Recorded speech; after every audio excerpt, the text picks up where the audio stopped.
Hello and welcome to the beautiful little village of Mithian.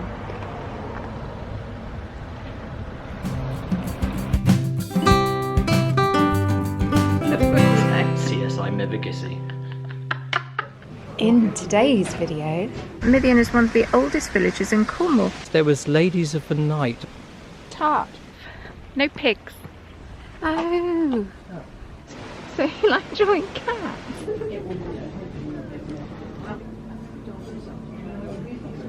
Mithian is one of the oldest villages in Cornwall. It has a rich history.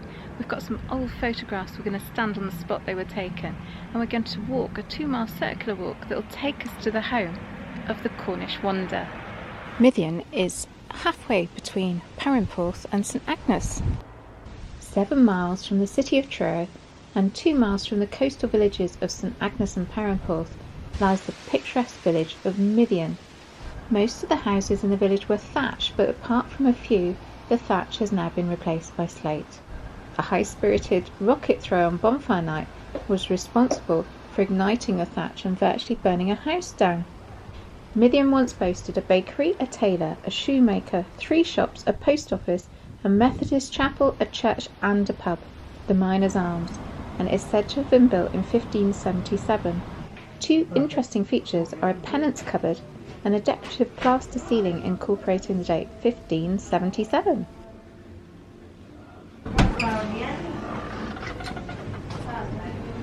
So a really short walk today. We're following, it's the St Agnes Heritage Trail walk from Mithian. Just takes us around in a circle, really. Yeah, it's only a couple of miles. Now the reason I want to do this walk, Sarah, is I want to go to somewhere we've never been before. Oh, okay. And it's the birthplace of a famous Cornish painter who was called John Opie. Now, that links in with our title because he was called The Cornish Wonder. More about John Opie later on, maybe when we get off this road. Okay, this road is so much busier than normal because the traffic is avoiding Chiverton Cross and they're using it as a bit of a rat run at the moment. But the pub, which is that building there, apparently there was a tunnel that went under the road to that property over there. Am I right? You are, yeah. It's called the Old Manor. Yeah. So they reckon the pub is 16th century. Yes. I think the manor house might be even older. But yeah, there was a tunnel under the road here. I think they discovered it a few years ago. Well, probably Historically quite a few known about years quite ago, well. I think. But yeah, they have found it. Apparently, it collapsed in the middle. Oh. So that's probably how they knew it was there. Yeah. What was it there for? Well, they don't know. They either think it might have been to do with smuggling. Okay. As a smuggler's passage. But that seems a bit weird because we're a good couple of miles inland, isn't it? I don't know though, because you could land the stuff at Trevellis. That's true. Come up the Coombe, quite a long way. There's a couple of other properties that would probably serve the purpose better. But they wondered whether it was also like a priest's hole. Oh! Yeah. That would make sense as well, wouldn't it? If they had to escape quickly. Yeah. You know, so... oh, okay. Be interesting to find out. Yes, if you know anything different, yeah, let us know. Fill us in. Help us out here. So we're having a bit of a lazy afternoon. The weather has changed and it's gone so hot overnight. It's quite breezy with the heat, but it was lovely just to sit in the pub and enjoy a cold glass of cider before starting a walk. That might not bode well for the filming quality of this video, but I'm happy. You happy? Our pub was built in the 12th century. Are you sure about that? Mithian was once the capital of Cornwall. Now you sound like Jethro. Oh yeah, that's no bad thing.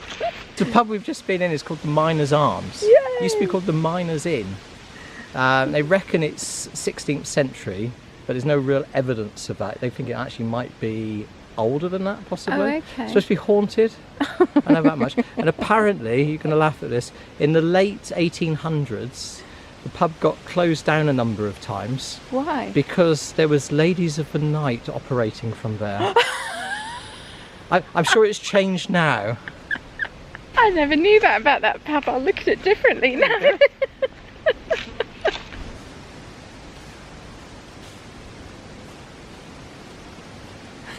What took you so long? I thought you'd come back for another pint. That was tempting. I was trying to get a shot of the Rose and Vale Hotel. Oh, it's beautiful, Beautiful isn't it? building, isn't it? Yeah. Yeah, it's a bit overgrown now, isn't it? Used to be able to get a better shot of it. Yeah, beautiful, isn't it? Ooh.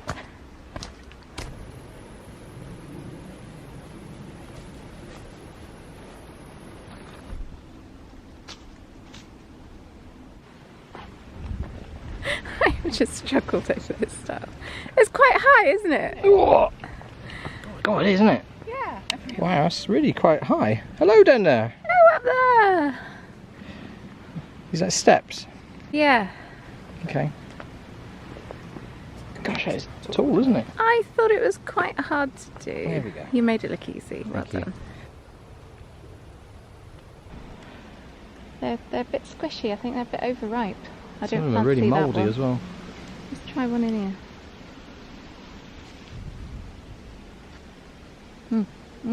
Bitter, no sun on them. Oh, tart. Oh, oh. Goodness, it's just hanging with fruit. But obviously the birds are thinking they're not good enough. We'd have to put a lot of sugar in a crumble.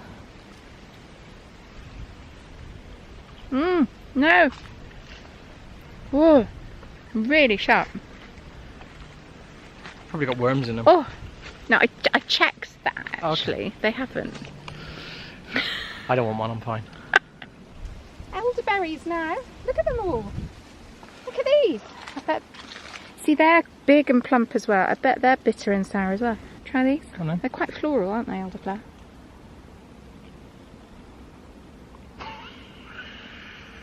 Ooh! Nature's bounty isn't so good this year.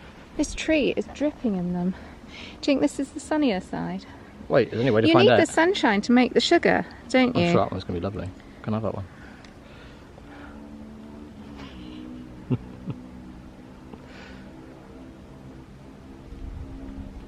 No. Oh, it's like lemons. Sarah, these look nice. What are these? I'm not eating those. What is it? It's either a hawthorn or a blackthorn. I think that's a hawthorn looking at the leaves. So Are they non-edible? Well, birdies like them. Okay. Wow. But I haven't got wings, so we'll pass on nature's bounty here. I wonder if they're as sour. That ends another edition of Foraging with Sarah. Join us next week. See what else she puts in her mouth.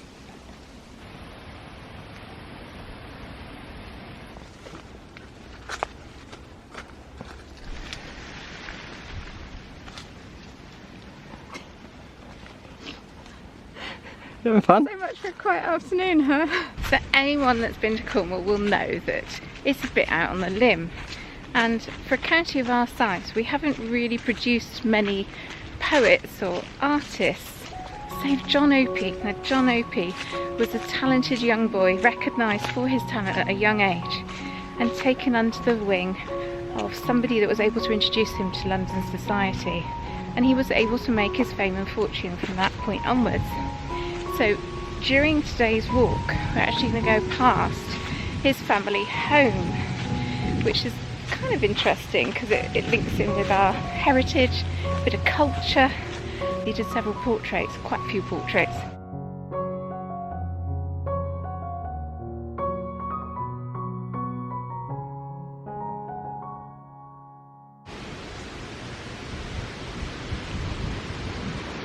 Found it! It worked!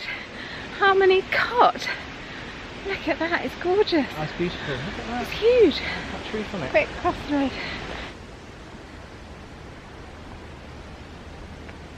I've got an idea. Yeah. So what we could do, we could compare our drunken history with an update with a book. Okay. Right, so I'm going to try and do this from memory. Yeah. So I'll explain to you what I know about John Opie, and then Yeah. we'll compare it with the King's England book. All right. We've got.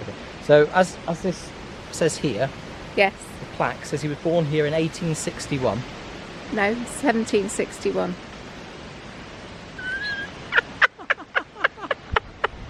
Should we get the book out?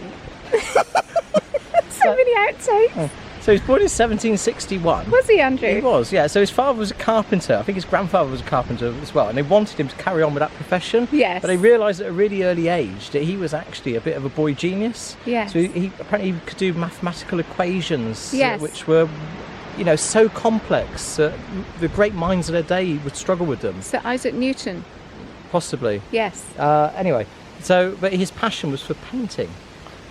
And at the age of 14, there was a local chap from Truro, I think he was called Wolcot. Dr Wolcot. Yeah, and he went by like a pseudonym name. He was called Peter Pindar. And it's a bit odd, but he seems to be like a satirist from the day. Okay. Anyway, he had a lot of connections in London. So he came to the father here and he said, look, I will buy him out of his indenture with you if I can take him with me up to London. And that's what he did, and he introduced him to lots of the social elite at that stage, and he was a portrait painter and he painted their portraits, and for quite a while in London he was the place to go to. All the fashionable people wanted their portraits painted by John Opie, and he had an arrangement with this Peter Pindar that 50% of what he made, basically the profits would be split. He had 50%, the other guy had 50%. And after about a year he realised he didn't need this Peter Pindar guy anyway, and he could just go off and do it on his own. Oh, and that's what he did. He was really successful. He did have some years apparently where he fell out of favour, and that's because he was like self-taught, and like the sort of the elite at the time in the art world sort of said, oh no, you're doing it wrong, you know, and they picked him up on stuff. Anyway, he went away and he retrained, and then he came back even more successful, and it got to a point where the king of that day, I think it was King George, he had a lot of the family portraits done by John Opie. Died quite young, so he died aged 47, I think. 46. Okay, close. Yeah, there or thereabouts. But yeah, I think he had 500 portrait paintings which were catalogued.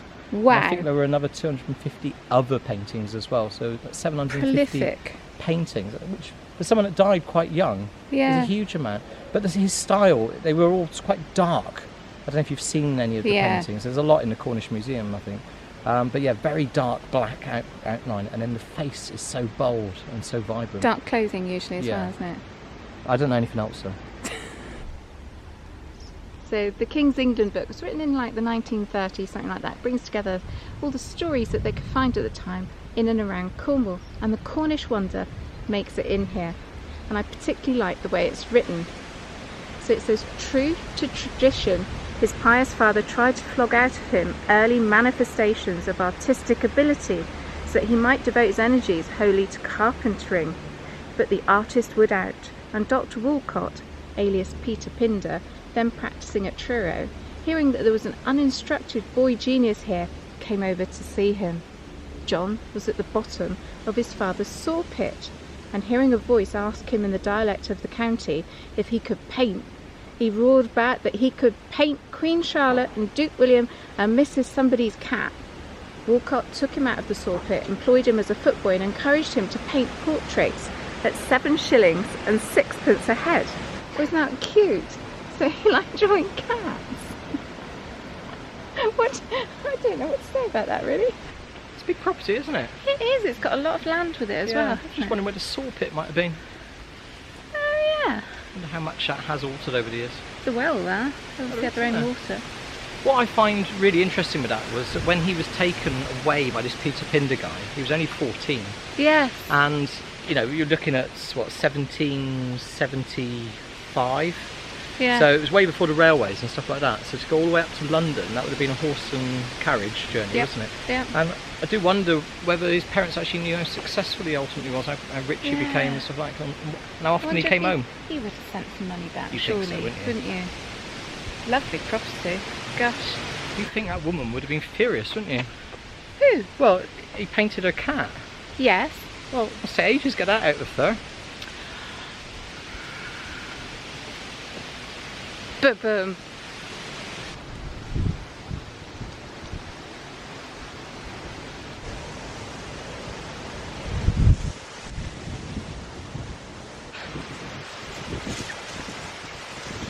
So the instructions say, continue to the top of the hill, now rejoin the B3285 and turn left towards St Agnes. So we're on the main road Okay. for a bit, okay? So you've got to behave, go in single file.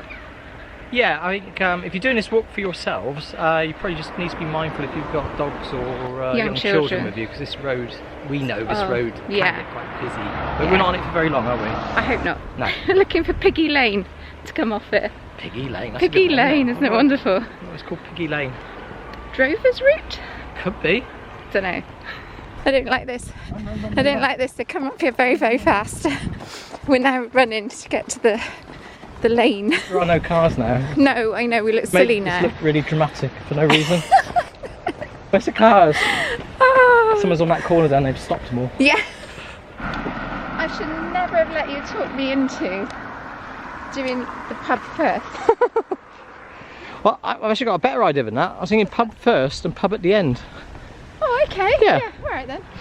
We're going down here. Yeah.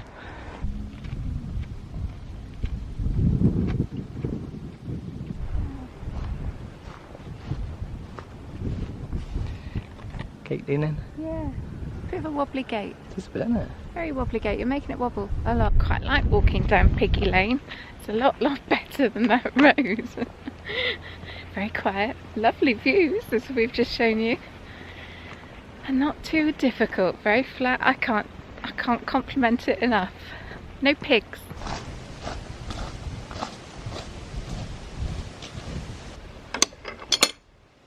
It's a special gate. Designed to catch you out, that one, isn't it? A bit loose, isn't it? I thought I'd broken it. They've obviously got some very, very clever, well-trained dogs here. Why? Dogs, please go closer, they can read. Yeah. Here, Fido, fetch, play dead, beg, paw. There's the gate.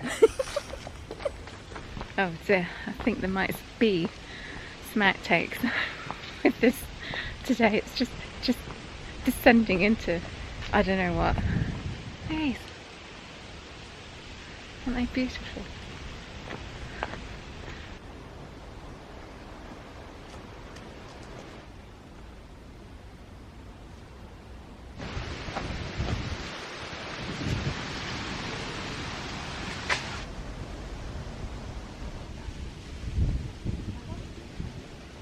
This is a lovely little book.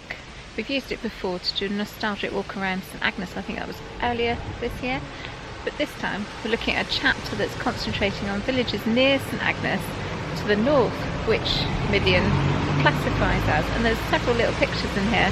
And we're going to try and find out where those photos were taken all those years ago. Marry them up. So this photo was taken at the top of Mithian, and it's about 1906, and it says that Mithian is one of the oldest villages in Cornwall. Many of the houses are 300 or 400 years old. My goodness me. Built of cob, which is a clay substance reinforced with straw and horsehair. The white thatched buildings on the right is Mithian Post Office, and the wooden building on the left is George Rogers' cobbler's shop. Oh, okay. So, do you want to use your finger to say where that sign would have been? Say, up there. Yeah. Between the two upper story windows. Yeah. So that's the old post office. It's got a blue door and blue window frames now. Yeah. But yeah, that's the old post office. Love the little panes of glass. Yeah, and they've got the old-fashioned slidey windows, so they must be really old.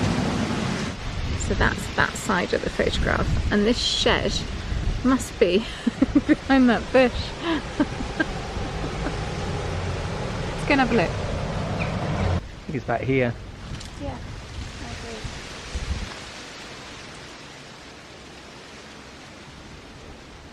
Not really changed, is it?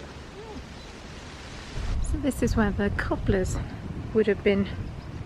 George Rogers' cobbler's shop, where this paving is now. I do like Mithian, it's such a pretty little village. The thatched cottages make it so special. I do like a thatched cottage. It's so nice to paint. Not paint the walls physically, but watercolour paint.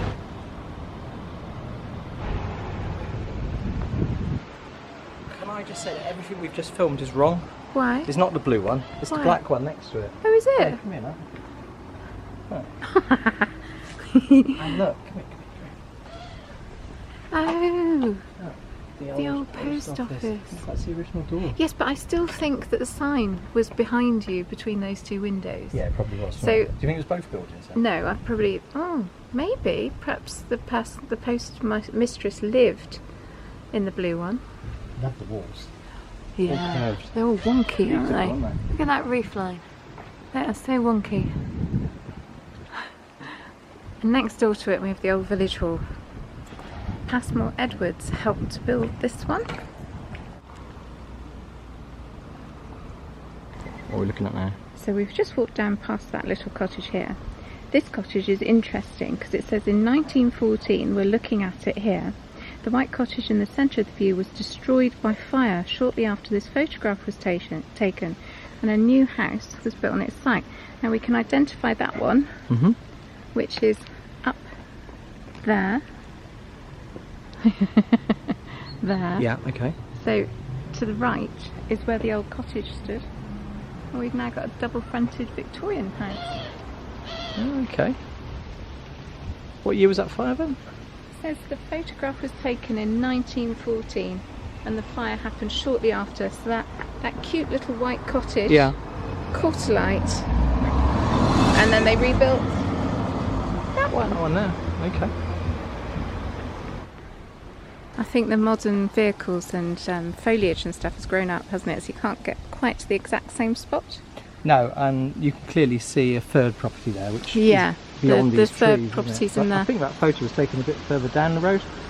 But there's cars and things here now. I don't know if I can get this to do it. It's tricky, isn't it? We'll have a go.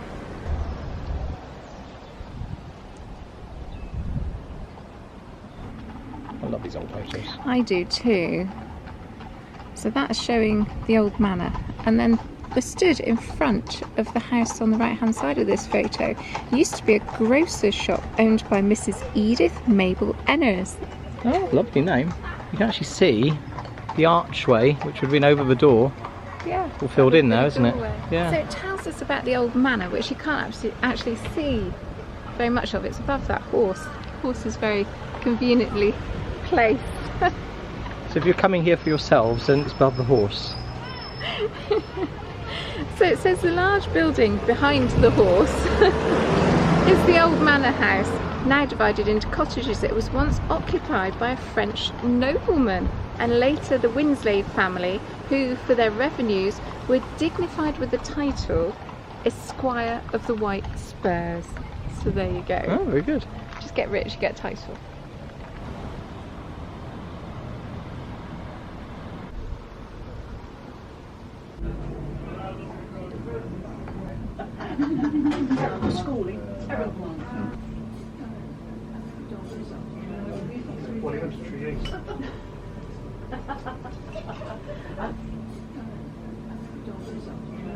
What you got? Cake. Okay, lovely. Look at that. Wow. Brilliant. I've gone for the pie. Look at mine. Oh, looking good. Oh, bon appetit. We've walked so far, we deserve this, don't we? Oh, and you got another cider. Our mains were delicious, but we still had room for put. These two, both of them together, cost us £14. Very happy. So a quick 2-mile circular walk taken from St Agnes Heritage Trail. Really enjoyed today. Yeah, it's lovely looking at those old photos and seeing what's changed. And to be honest with you, not an awful lot has changed in Mithian. It's an old village and it still has that old character, isn't it? Packed with history as well. I love the story about the tunnel from the pub to the house. And one of my highlights though was actually finding that house where John Opie was born, the Cornish Wonder. Beautiful property. Yeah, I enjoyed that. So if you just want a quick little wander, a stroll. Yeah. Perfect. Pub at the beginning and at the end. 9 out of 10 for me. And me. Thanks for joining us today. Till next time. We'll see you soon. Bye. Bye. So the pub that we've just been in, it's called the Mithian Arms now, but it used to be called the Mithian Inn. No, No? take 3 actually. We can have some outtakes. Had a little drink here. We can have some outtakes, sorry. So the pub we've just been in is called the Miners' Arms. Yeah. It used to be called the... He was a talented and acclaimed artist who became a professor of painting. That's that kind of. Fetch! Play dead! Close the gate. Close the gate. What else do dogs do? Sit. Sit, that's it. Should we do that again? Sit. Paw. Very good. Let me do that. It's a bit blowy. Right, stay. No. Stay. Stay. Nope.